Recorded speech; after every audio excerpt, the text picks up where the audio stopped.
Biz insan havasız yaşayabilmeyiz. Bize havadan da vacib anadır. Ey dünya sesime ses vermedim, anadır dünyada benim həmdim.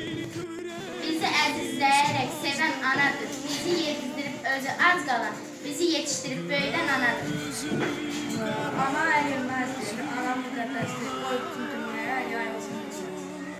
Anacan, sən bizi böyütmək üçün min bir əziyyətə düçar olursan. Anadır sevincim anadır, yəni mənim həyatımda elə anadır.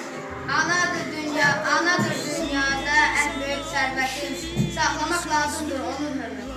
Ömür caladın sən ömrümüzdə, biz sənə baxa bilmərik. Gecələr yuxusuz qalmışsan ana, yorğun gözlərinə qurban olaram.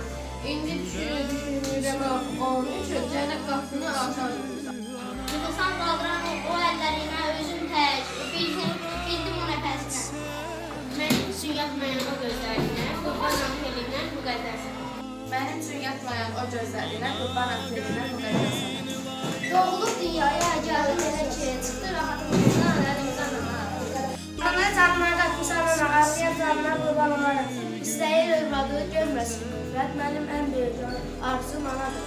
Niyyəti görübdür sənin gözləri, sonsuzdur təşəkkürüm sənə ay ana. Mənim əlləriyyən yaşın səbəbini ödənməz borcumlara səslər. Əvvələ yaşadığım hər izdirabı, yaşadığım hər anım sənindir ana. Biz mədin çəkdin sən mənim nazımı, bu canım sənindir, sən istə ana. Ana can sən bizi böyütmək üçün min bir əziyyətə çağırır.